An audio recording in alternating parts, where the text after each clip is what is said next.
നമസ്കാരം. ശ്രീകൃഷ്ണ കഥാമൃതം ഭാഗം 546 546 സർഗം 36 ഉലൂഖല ബന്ധനം. അതിലെ 27ാമത്തെ ശ്ലോകമാണ് കഴിഞ്ഞ എപ്പിസോഡിൽ പറഞ്ഞത്. അച്ഛൻ കാണാതെയല്ലേ ചെയ്തത് ഈ വിധം അമ്മയെ ഇനി തൊട്ടെങ്കിലും നിന്നെ നന്നാക്കാനൊന്നു പറ്റുമോ? അത് 27 മാത്രം വായിച്ചാൽ പോയാൽ 26 വായിച്ചാലേ ഈ അച്ഛൻ കാണാതെയല്ലേ അത് എന്താണെന്നുള്ളത് അറിയുള്ളൂ. നോക്കിക്കോളൂ. ഒട്ടേറെ ലാളിക്കുകയാണ് ഇത്ര ദുർബുദ്ധിയായ നീ, പാലും പഞ്ചാരയും ചോദിക്കുമ്പോഴൊക്കെ എടുത്തു ഞാൻ അച്ഛൻ കാണാതെയല്ലേ ചെയ്തത് ഈ വിധം അമ്മയെ ഇനി തൊട്ടെങ്കിലും നിന്നെ നന്നാക്കാനൊന്നു പറ്റുമോ? എന്തൊരു മാസ്മരികതയാണ് സ്നേഹബന്ധത്തിൻ്റെ. അമ്മയുടെ ഒരു കെയറിങ് ആറ്റിറ്റ്യൂഡ് നമ്മുടെ ഇന്നത്തെ ജനറേഷനുണ്ടോ? അത് കഴിഞ്ഞിട്ട് ഇന്ന് നമുക്ക് 28ാമത്തെ ശ്ലോകമാണ് നോക്കേണ്ടത്. നോക്കട്ടെ ഞാൻ തരില്ല ഒന്നും തണലത്ത് അന്തിയാം വരെ ഇവിടം കെട്ടിയിട്ടേക്കാം. ഉരലിൽ താനൊരിടവും പോകേണ്ട, നിന്റെ സാമർഥ്യം കാണട്ടെ ഇനിയൊന്നു ഞാൻ. എൻ്റെ ദൈവമേ, എന്തായി കേൾക്കണത്? നോക്കട്ടെ ഞാൻ തരില്ല ഒന്നും തണലത്ത് അന്തിയാം വരെ. അമ്മയുടെ ശ്രദ്ധ തണലത്ത് എന്ന് നിർത്തുള്ളൂ, വെയിലത്ത് ഞാൻ നിർത്തില്ല എന്നാ. തണലത്ത് അന്തിയാം വരെ, വൈകുന്നേരം വരെ ഇവിടം കെട്ടിയിട്ടേക്കാം. മുരലിൽ താനൊരിടവും പോകേണ്ട, നിന്റെ സാമർഥ്യം കാണട്ടെ ഇനിയൊന്നു ഞാൻ. ചിരിച്ചാൾ പട്ടു തൻ കുഞ്ഞിനരിയിൽ കെട്ടിനാളവൾ, ചിരിച്ചാൽ പട്ടു തൻ കുഞ്ഞിനരയിൽ കെട്ടിനാളവൾ. അവിടെ ദാമോദരൻ എന്നുള്ളത് വേണ്ട, പട്ട് ഇട്ടിട്ട് കെട്ടിയ ആളെന്നാക്കിയേ. തൻ്റെ പുടവ കൊണ്ട് കെട്ടിയെന്നാ. കയറ കൊണ്ട് എങ്ങനെ കെട്ടുക? ആ അമ്മയുടെ യശോദമ്മയുടെ ഒരു ലാളനാ വൈഭവം എന്ന് ആലോചിച്ച് നോക്കും. അകവും പുറവും മുമ്പും പിമ്പും ആർക്കില്ല, അതൊക്കെയും ജഗത്തിനാണതും താനാം തന്നെ താൻ തന്നെ കെട്ടിട. എന്താ പറഞ്ഞത്? അകവും പുറവും മുമ്പും പിമ്പും ആർക്കില്ല. ഭഗവാനെ സംബന്ധിച്ചിടത്തോളം അകമെന്നോ പുറമെന്നോ മുമ്പെന്നോ പിമ്പെന്നോ ഒന്നുള്ളതില്ല. കാരണം എന്താ? ഹീസ് സർവവ്യാപി, സർവജ്ഞൻ, നിരാകാരനാണ്. ആകാരമില്ല. പിന്നെ അവിടെ മുമ്പും പിമ്പും. നമ്മളിത് വായിച്ചാൽ മതിയോ? ഇതിൻ്റെ ഒരു കോൺസെൻട്രേറ്റഡ് എഫക്റ്റ് നമ്മുടെ ബുദ്ധിയിൽ ഉണ്ടാവണ്ടേ?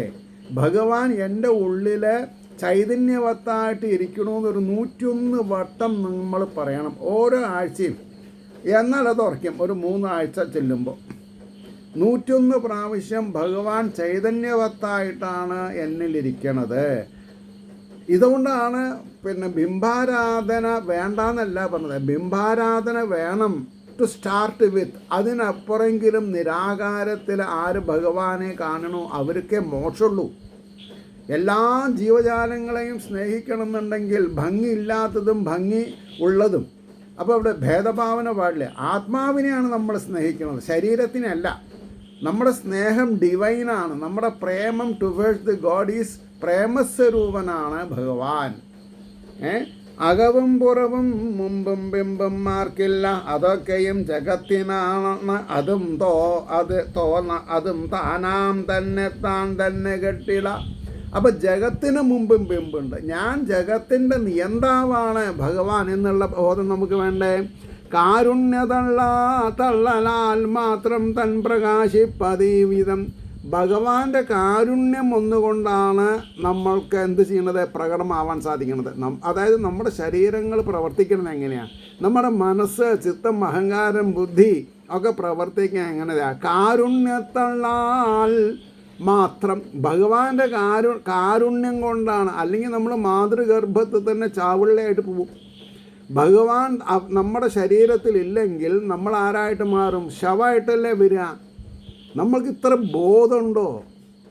എന്നിട്ട് സനാതനധർമ്മത്തെപ്പറ്റി ഒന്നും പഠിക്കാതെ കണ്ടിരുന്നാൽ എത്ര വലിയ പാപം നമ്മൾ ചെയ്യണത്. ഓർത്തു നോക്കീല അത് ഉൾക്കാമ്പിൽ തെല്ലും തൻ പൈതലാകയാൽ.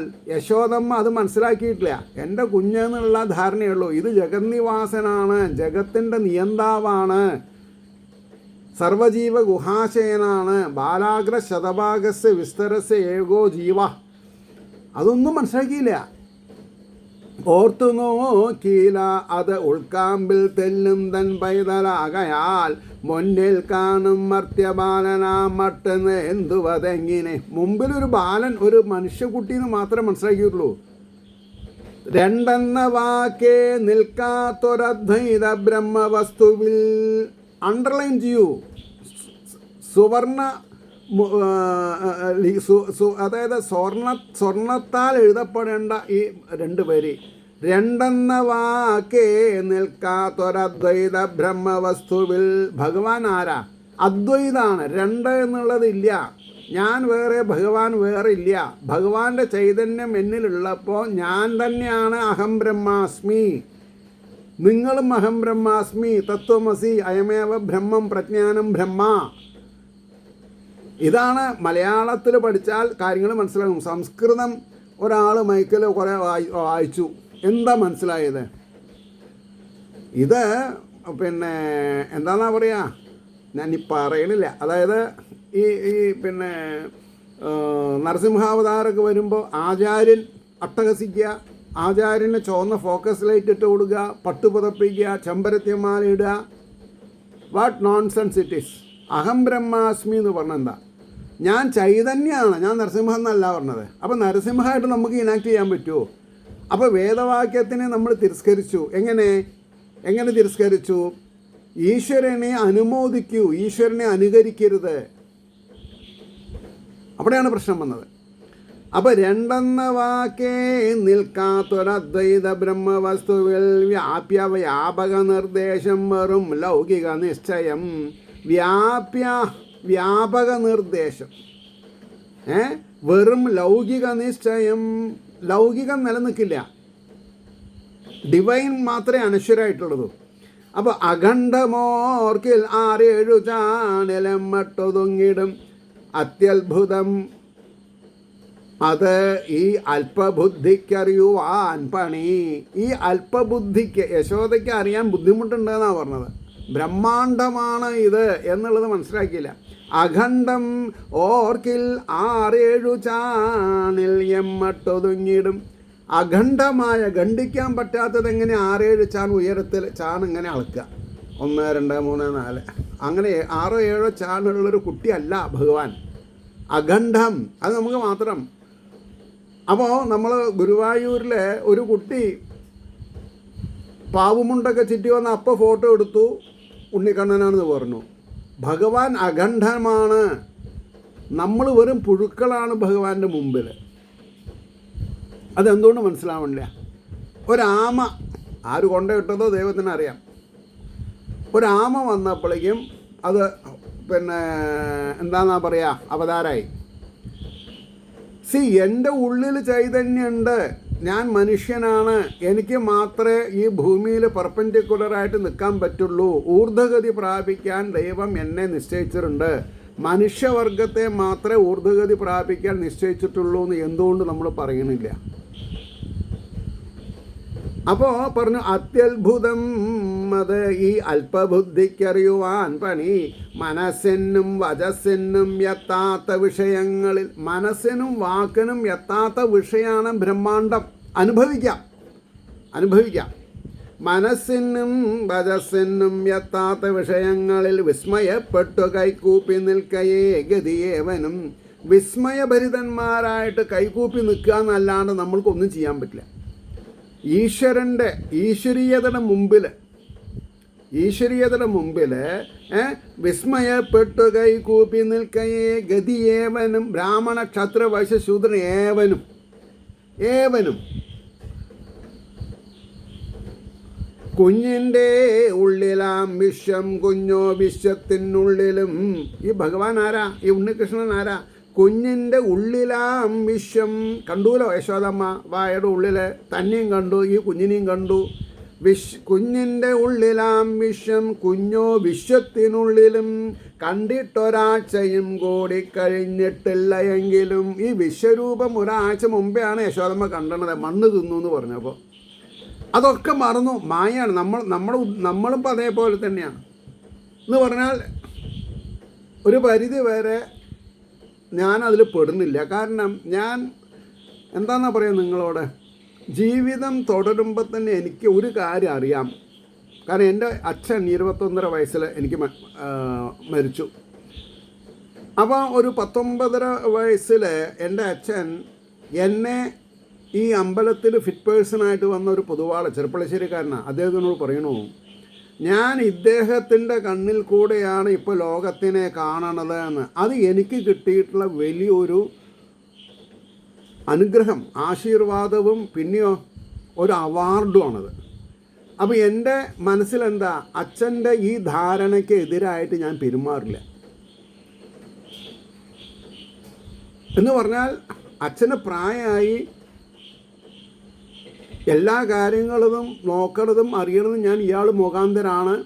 എനിക്ക് ഇയാളെ വിശ്വാസമാണ്. ഒരു വാക്ക് പറയുണ്ടായി, എനിക്ക് ഇയാളെ വിശ്വാസമാണ്.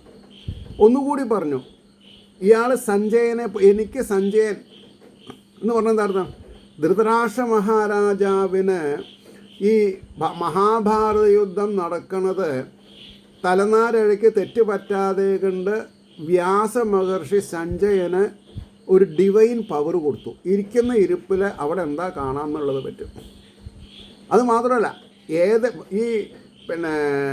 എന്താണെന്നാ പറയുക, കുരുക്ഷേത്രത്തിൽ ഏതേത് കോണിൽ ഏതേത് രാജാക്കന്മാർ എന്താ ചെയ്യണതെന്ന് മൾട്ടിഫേരിയസ് ക്യാമറാസ്, ഇന്യൂമറബിൾ ക്യാമറാസാണ് കൊടുത്തിട്ടുള്ളത്. അപ്പോൾ ആ ഒരു ശുദ്ധ ബ്രാഹ്മണൻ എന്നുവെച്ചാൽ ഒരു എന്താണെന്ന് പറയുക, ഒരു വൈദികൻ എന്നുള്ള നിലയിൽ കാര്യങ്ങൾ കഴിച്ചിട്ടുള്ള ആളാണ്. 3-3:30 മണിക്ക് എണീക്കുക, പച്ചവെള്ളത്തിൽ കുളിക്കുക, തേവാരം ചെയ്യുക, ഭാഗവതം നിത്യപാരായണം ചെയ്യുക, കഥകൾ ഞങ്ങൾക്ക് തമിഴിൽ പറഞ്ഞ് മനസ്സിലാക്കി തരിക. 4-5 കുടുംബത്തിന് ഹെഡായിരുന്നു. ഒന്നും സമ്പാദിച്ചില്ല. ഞാനും അതേപോലെ തന്നെ. പക്ഷെ ഞാൻ സമ്പാദിച്ചു, എൻ്റെ കുട്ടികൾ നല്ല നിലയിൽ. അപ്പോൾ ഐ ആം സോ പ്രൗഡ്. അതുകൊണ്ടാണ് ഞാൻ പറയാൻ കാരണം. അപ്പം ഞാൻ നിങ്ങളുടെ മുമ്പിൽ ഭഗവാനെ പറ്റി പറയുമ്പോൾ ഭഗവാന്റെ മഹിമ അങ്ങേയറ്റം അനുഭവിച്ച ഒരാൾ. ഏതെങ്കിലും ഒരാൾക്ക് ഡെൻമാർക്കിൽ പോസ്റ്റ് ഡോക്ടറൽ ഫെലോഷിപ്പിന് പോയ ഒരാൾ അസിസ്റ്റൻറ്റ് പ്രൊഫസറാവുമെന്ന് പ്രെഡിക്റ്റ് ചെയ്യാൻ പറ്റുമോ? ഞാൻ പ്രെഡിക്റ്റ് ചെയ്തു. Today or tomorrow he will become assistant professor. It happen. It so happen. കാരണം ഭഗവാനോട് ഞാൻ ഒന്നും പ്രാർത്ഥിച്ചിട്ടില്ല. എനിക്കത് വേണം, ഇത് വേണം.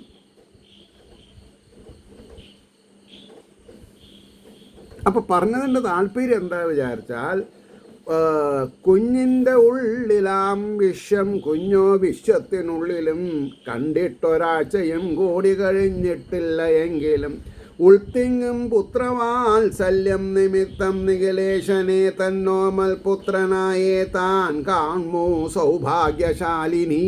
അപ്പോൾ അതൊരു കുറവായിട്ടല്ല കവി ഇവിടെ പറഞ്ഞത്. വ്യാസർ അല്ലെങ്കിൽ താമരശ്ശേരി കൃഷ്ണൻ ഭട്ടതിരി ഇവിടെ നല്ലൊരു ട്വിസ്റ്റ് ഉപയോഗിച്ചു. എന്താ ട്വിസ്റ്റ്?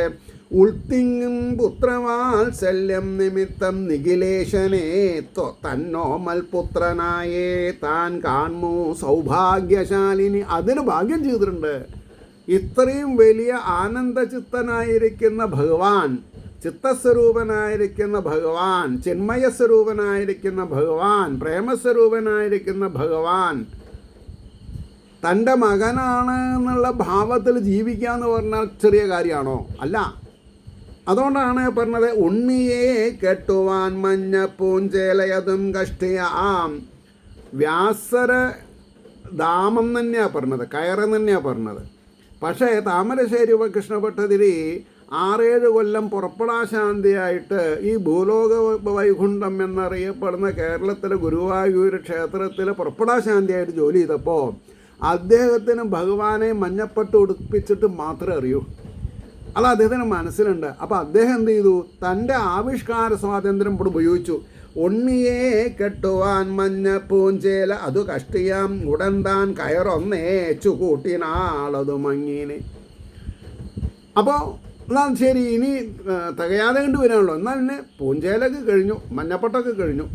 എന്നാൽ ഇനി ഇതിപ്പോൾ ഏതുപോലെ ഉണ്ടോ, വരാൻ പോകുന്ന കഥയിൽ പാഞ്ചാലിയുടെ വസ്ത്രാപഹരണം ചെയ്യുമ്പോൾ കൃഷ്ണ കൃഷ്ണ എന്ന ആർത്തനാദം മുഴക്കിയ പാഞ്ചാലിയെ ഭഗവാൻ ദ്വാരകയിൽ നിന്ന് അനുഗ്രഹിച്ചത്. എന്ത്, എത്ര ദുസ്സാസനൻ എത്ര ചേല വലിച്ചാലും ഏകവസ്ത്രധാരിയായിരിക്കുന്ന പാഞ്ചാലിനെ കഷ്ടപ്പെടുത്താൻ സാധിച്ചില്ല. അതാണ് ആർത്തനാദത്തോടു കൂടിയിട്ട് ഭഗവാനെ ആര് മനനം ചെയ്യണം.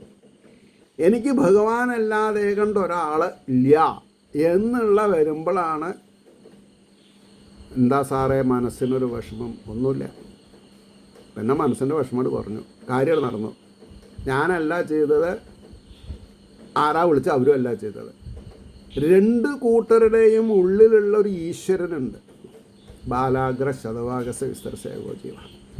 അപ്പം ഞാനിത് വരുമ്പോൾ ഇന്നത് പറയണമെന്ന് പറഞ്ഞല്ലോ പറഞ്ഞത്, എന്നെക്കൊണ്ട് പറയിപ്പിക്കുകയാണ്. കൃതജ്ഞത കൃതജ്ഞത കൃതജ്ഞത കൃതജ്ഞത എൻ്റെ ഉള്ളിൽ നിന്ന് വരരുത്. അപ്പോൾ അതുകൊണ്ടായിരിക്കും ഭഗവാൻ വീണ്ടും വീണ്ടും ഈ സബ്ജക്റ്റ് എന്നെ കൊണ്ട് പറയിപ്പിക്കുന്നത്. എന്തുകൊണ്ടാണ്? നിൻ്റെ കൃതജ്ഞത. അതുകൊണ്ടാണ് പറഞ്ഞത്, ഉണ്ണിയെ കെട്ടുവാൻ മഞ്ഞപ്പൂഞ്ചേല അതു കഷ്ടിയാമുടൻ താൻ കയറൊന്നേച്ചു കൂട്ടിനാൾ. അതും അങ്ങനെ വെള്ളം കോരുന്ന കയറും കെട്ടി തൈര് കടയുന്നതും പിന്നെയും കുറവാം രണ്ടങ്കുലം. അദ്വൈതാണ് അവിടെ അദ്വൈതം വന്നില്ല, ദ്വൈത വന്നതേ. ഞാൻ ഭഗവാനെ കെട്ടിയിടും, അല്ലെങ്കിൽ ഞാൻ എൻ്റെ മകനെ കെട്ടിയിടും. ഞാനും, അതായത് യശോദമ്യം അഹം ബ്രഹ്മാസ്മിയാണ്, ഭഗവാനും അഹം ബ്രഹ്മാസ്മിയാണ്. പിന്നെ എങ്ങനെ ബ്രഹ്മത്തിനെ കെട്ടാൻ പറ്റുമോ? ആലോചിച്ച് നോക്കൂ. ഞാൻ ഒരാൾ എന്നെ അപമാനിച്ചു എന്ന് പറഞ്ഞാൽ ഞാൻ മോശക്കാരനാണ്. എനിക്ക് എന്നെ പറ്റി അറിയില്ല എന്ന് വേണം പറയാൻ. ഞാൻ ബ്രഹ്മസ്വരൂപനാണ്, ചീത്ത വിളിച്ചാലും ബ്രഹ്മസ്വരൂപനാണ്. അപ്പോൾ പിന്നെ അതെങ്ങനെ സംഭവിക്കുക? അപ്പം നശിച്ചുകൊണ്ടിരിക്കുന്ന ശരീരത്തിൽ നിന്ന് എന്തെങ്കിലും പോരായ്മകൾ ഉണ്ടായാൽ അതിന് ഞാൻ പുറത്തു. അതാണ്. അതുകൊണ്ടാണ് വെള്ളം കോരുന്ന കയറും കെട്ടി തയർ കടയുന്നതും പിന്നെയും കുറവാം രണ്ടങ്കുലം വല്ലാത്തൊരത്ഭുതം. എങ്ങും പത്തും കുലം പൊങ്ങി നിൽക്കും വസ്തുവിൽ ആവിധം രണ്ടങ്കുലം ചുരുങ്ങിയിടിൽ ഓർത്താലില്ലേതും അത്ഭുതം. ഈ 10 അങ്കുലം എന്നല്ലല്ലോ പറഞ്ഞത്, 2 അങ്കുലം എന്നല്ലേ പറഞ്ഞത്. ആ രണ്ടെന്താണ്? ദ്വൈതഭാവനയല്ലേ. അപ്പോൾ ദ്വൈതഭാവനെ കൂടെ ഞാൻ ഒരാളോട് ചോദിക്കുകയാണ്, നിങ്ങൾ എന്താ അവിടെ നിൽക്കുന്നത്? ഞാൻ ഗുരുവായൂരമ്പലത്തിൽ ക്യൂ നിൽക്കുകയാണ്. എനിക്കത് സഹിക്കാൻ പറ്റില്ല. ഭഗവാൻ നമ്മൾ ഉള്ളിലുള്ളപ്പോൾ നമ്മളെന്തിനാണ് ഈ ക്യൂവിൽ നിൽക്കണത്? ഈ ക്യൂവിൽ നിൽക്കണവരൊക്കെ പിന്നെ ഭഗവാന്മാരാണ്. എല്ലാവരിലും ചൈതന്യമുണ്ട്. അതിൽ പല ആൾക്കാരും ഉണ്ടാവും. നീളം കൂടിയവരെ, കുറഞ്ഞവരെ, വെളുത്തവരെ, കറുത്തവരെ, പണ്ഡിതന്മാർ, പാമരന്മാർ, പണക്കാർ, ദരിദ്രന്മാർ, എല്ലാവരും ഉണ്ടാവും. അത് എനിക്ക് നോക്കേണ്ട ആവശ്യമില്ല. പരസഹസ്രം ഭഗവാന്മാരെ ഞാനല്ലോ കാണുന്നത്. പക്ഷെ അവിടെ ഒരു അപ്തവാക്യമുണ്ട്, ഏകത്വത്തിൽ നാനാത്വം കാണരുത്, നാനാത്വത്തിൽ ഏകത്വം കാണണം. നാനാത്വത്തിൽ ഏകത്വം കാണണം. ഒരു 10,000 ആൾക്കാർ ക്യൂ നിൽക്കുന്നുണ്ടെങ്കിൽ ഞാൻ ഒരു ഭഗവാനെ കണ്ടാൽ മതി. അപ്പോൾ ഈ 10,000 ആൾക്കാർ ആരാ? ഭഗവാന്റെ അംഗഭംഗങ്ങൾ. അത് ഭഗവാന്റെ വിരാടസ്വരൂപമായിട്ട് കാണാൻ സാധിച്ചാൽ മതി. കാരണം നമ്മുടെ ശരീരത്തിൽ ഒരു അമീബയല്ലല്ലോ, ലക്ഷക്കണക്കിന് ഒറ്റക്കോശമുള്ള സെല്ലുകളാണ് നമ്മുടെ ശരീരത്തിൽ. അതാണ് പഞ്ചത്വം പ്രാപിക്കുമ്പോൾ എല്ലാമായിട്ട് പോവും. ആകാശത്തിലേക്കും, ജലം നമ്മുടെ ശരീരത്തിൽ നീര് ജലത്തിൽ ശയിക്കും, ഉള്ളിലുള്ള തീയെ അഗ്നിയിൽ ലയിക്കും, മാംസം മണ്ണിൽ ലയിക്കും. അപ്പം നശിച്ചു കൊണ്ടിരിക്കുന്ന ശരീരത്തിലല്ല, ശരീരത്തിൽ ഈശ്വരനുള്ളത് കൊണ്ടാണ് നമ്മൾക്ക് എന്ത് ചെയ്യണം? സ്നേഹം തോന്നണത്. മരിച്ചൊരു വസ്തുവിനോട് എത്ര നേരം സ്നേഹം തോന്നും? റെസ്പെക്റ്റാണ് തോന്നുന്നത്, സ്നേഹമല്ല തോന്നുന്നത്. റെസ്പെക്റ്റ്. ശവം കത്തിച്ച് കളയണവർ, അല്ലെങ്കിൽ കുഴിച്ചിടുന്നവർ. അപ്പോൾ ഗോപിമാരേവരും മുന്നിൽ ചിരിച്ചോരോന്ന് ചൊൽകവേ വിയർത്തു ദേഹം അമ്മയ്ക്ക് വാർക്കുന്തളഴിഞ്ഞുപോയി. ഇത് ഭഗവാന്റെ ദൃഷ്ടിയിൽ കാണുകയാണ്. ഗോപിമാരേവരും മുന്നിൽ ചിരിച്ച് ഓരോന്നും ചൊൽക്കവേ വിയർത്തു ദേഹം അമ്മയ്ക്ക് വാർകുന്തളം അഴിഞ്ഞുപോയി. ചെറുതാം ഈ അരമണിക്കൂട്ടം കെട്ടിയ കുഞ്ഞ് ഇവൻ ഇത്രയും കയറിനുള്ളിൽ പെടുന്നില്ലെന്തു ജാലമോ. എന്ത് ആശ്ചര്യം അത്. യെസ്, ഞാൻ അവിടെ എഴുതി വെച്ചിട്ട് പിന്നെ ഇതാണ് മെസ്മറിസം, ഇതാണ് എന്താണെന്നാ പറയുക, മാജിക്. ഭഗവാനാണ് ദി ഗ്രേറ്റസ്റ്റ് മാജിഷ്യൻ. അപ്പോൾ അത് മായയാണെന്ന് മാത്രം. സ്നേഹസ്വരൂപനായിരിക്കുന്ന ദീനബന്ധുവായിരിക്കുന്ന ഭഗവാൻ മജിഷ്യനാണ് എന്നുള്ളത് നമ്മൾ മറക്കരുത്. അപ്പോൾ ആ മജിഷ്യനോട് നമ്മൾ മാജിക്ക് കാണിക്കരുത്. അതാണ് പറഞ്ഞത്. അതാണ് എൻ്റെ ഗുരുനാഥൻ പറഞ്ഞത്. നീയെ ബ്രഹ്മശ്രീ അല്ല മോനെ, നീയെ ഭാഗവത ഭക്തദാസനാണ്. നീ ആ നിലയിലിരുന്നാൽ മതി. ഇപ്പോൾ ബ്രഹ്മശ്രീമാരൊക്കെ കൽമറ്റക്കാരുടെ കക്ഷത്തിൽ തല വെച്ച് കൊടുക്കുന്നുണ്ട്. നീ അത് ചെയ്യണ്ടെന്ന് എൻ്റെ ഗുരുനാഥൻ എന്നോട് പറഞ്ഞതാണ്. നിൻ്റെ തല ഉയർന്നു നിൽക്കട്ടെ.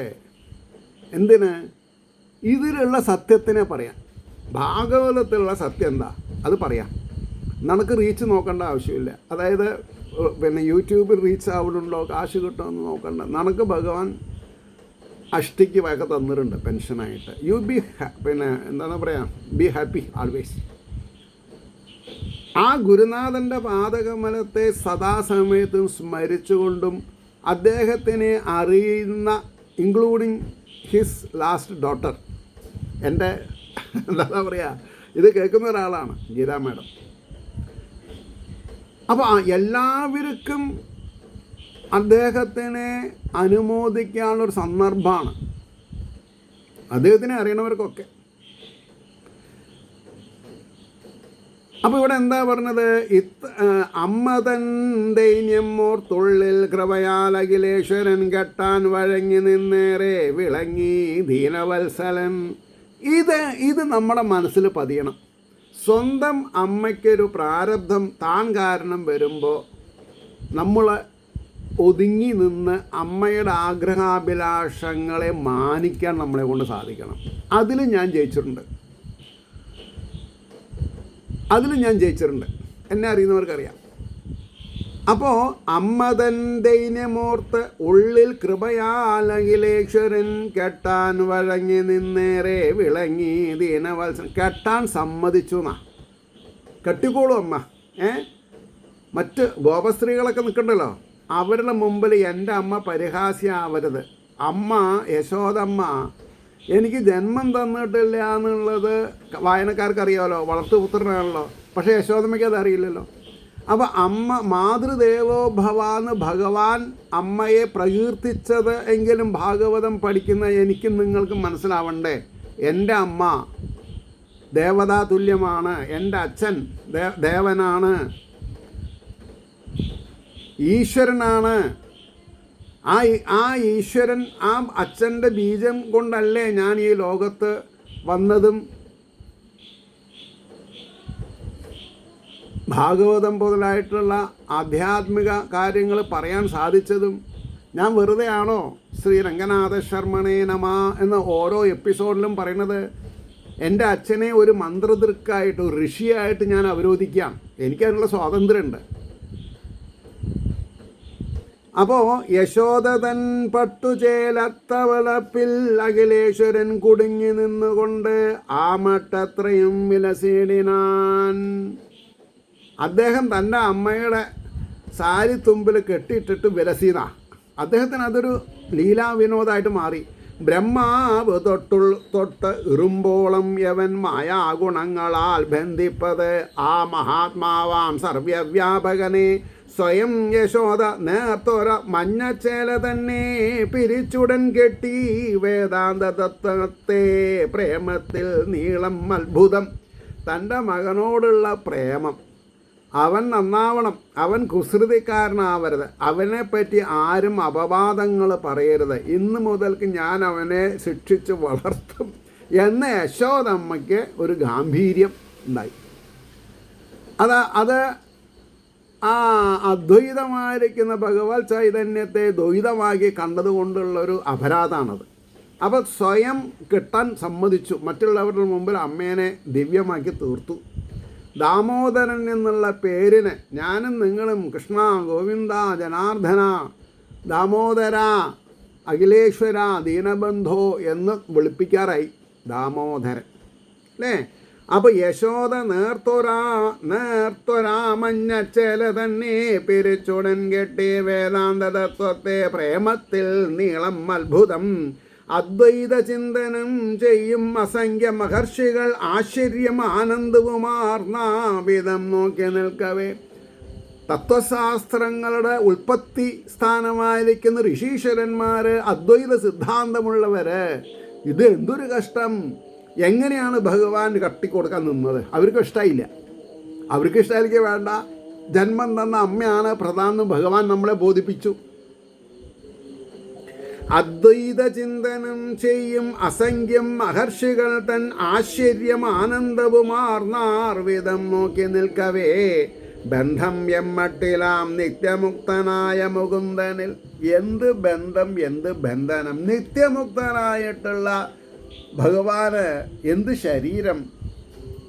ആലോചിച്ച് നോക്കൂ.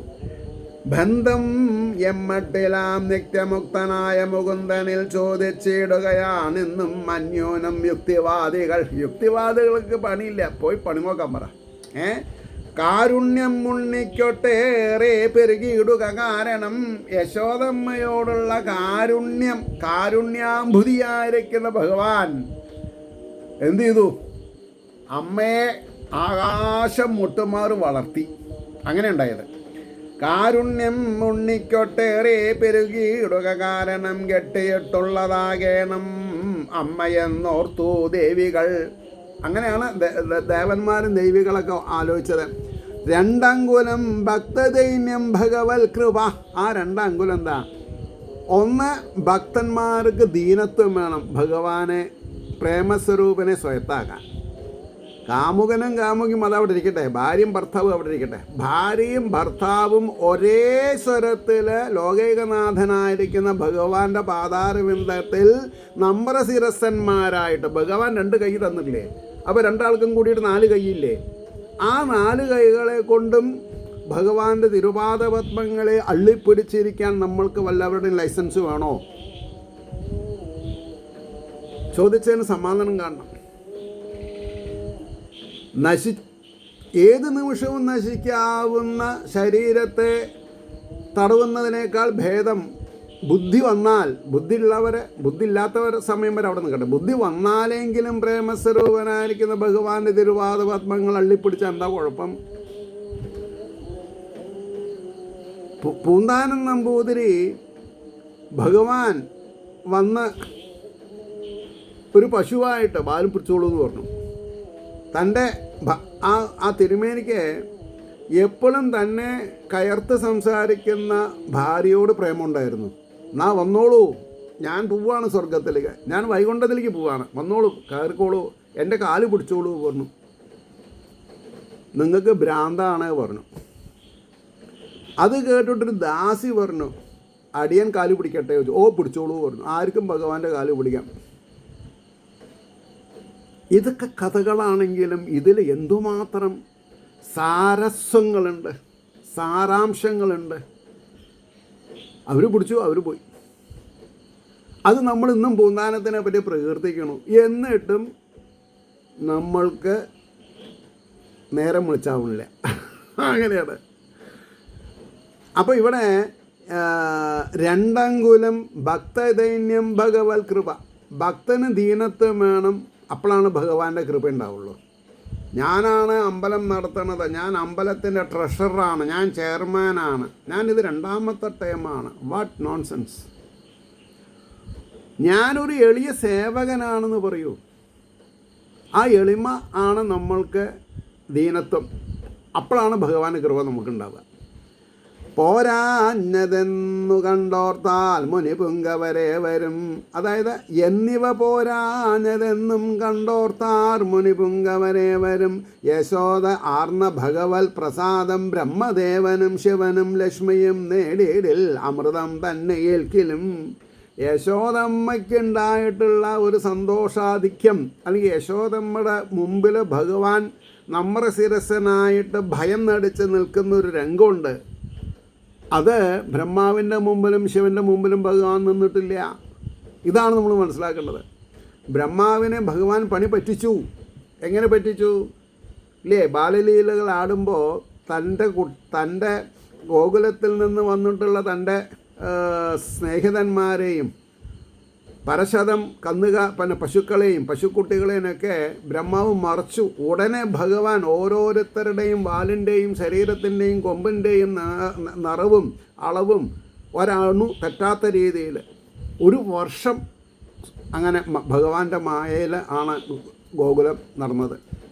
ആ 1 വർഷം ഇന്നലെ ഇല്ലാത്ത സന്തോഷം അമ്മമാർക്ക്, ഗോപസ്ത്രീകൾക്ക്, പശുക്കുട്ടിയോടും പശുക്കളോടും തൻ്റെ കുഞ്ഞുങ്ങളോടും ഉണ്ടായി. കാരണം എന്താ? സാക്ഷാൽ ഭഗവാനാണ് അവരുടെ രൂപത്തെ എടുത്ത് വന്നത്.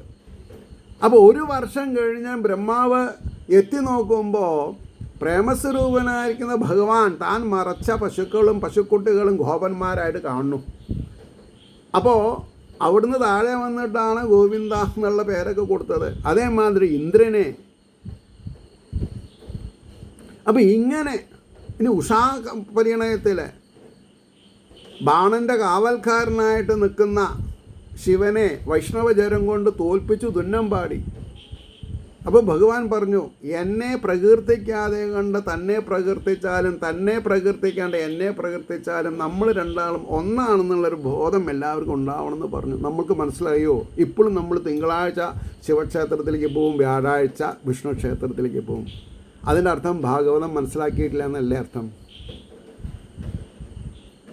അപ്പോൾ ഇവിടെ ശിവനും ലക്ഷ്മിയും നേടിയിടിൽ അമൃതം തന്നെ ഏൽക്കലും കർമ്മജ്ഞാനങ്ങൾ കൊണ്ടൊന്നും എളുപ്പം ഗോപികാസുതൻ. കർമ്മജ്ഞാനങ്ങൾ കൊണ്ട് പറ്റില്ല എന്നാണ് പറഞ്ഞത്. ഭക്തിജ്ഞാന വൈരാഗ്യം കൊണ്ട് പറ്റുന്നത് മാത്രമേ ഭഗവാൻ ആക്സെപ്റ്റ് ചെയ്യുള്ളൂ. കർമ്മജ്ഞാനങ്ങൾ കൊണ്ടൊന്നും എളുപ്പം ഗോപികാസുതൻ മാനത്താൽ പ്രാപ്യനായിട. അഭിമാനം കൊണ്ട് അങ്ങോട്ട് ചെല്ലരുത്, ഗർവ് കൊണ്ട്. ഇപ്പം എത്ര ആചാര്യന്മാർ യജ്ഞവേദിയിൽ നമസ്കരിക്കാത്ത ആൾക്കാരുണ്ട്. അവരോട് എനിക്ക് പുച്ഛാണ്. അവരെത്ര വലിയ ആൾക്കാരായാലും ശരി, യജ്ഞവേദിയിൽ ഇരിക്കുമ്പോൾ നമസ്കരിക്കണം. ഇരിക്കണതിൻ്റെ മുമ്പേ ഒരു ദിവസത്തിൽ 10 പ്രാവശ്യം ഇരിക്കണുണ്ടോ? യെസ്, ഷുഡ് നമസ്കാരം ചെയ്യണം. അല്ലെങ്കിൽ ഈ ശ്രോതാക്കളായിട്ടിരിക്കുന്നതിൽ ഒരാൾ നാളെ ആചാര്യനായാലും അയാളും ഇതല്ലേ ചെയ്യുക? ആലോചിച്ച് നോക്കൂ. അപ്പോൾ കർമ്മജ്ഞാനങ്ങൾ കൊണ്ടൊന്നും എളുപ്പം ഗോപികാസുതന്മാനത്താൽ പ്രാപ്യനായിടാം ഭക്തി കൊണ്ടെന്ന മാതിരി. ഭക്തിജ്ഞാന വൈരാഗ്യം തന്നെ വേണം. പൊൻകിങ്ങിണി ഉരഞ്ഞ ഉണ്ണിക്കഴലേൽക്കാതിരിക്കുവാൻ പട്ടൊന്നയച്ചുതാൻ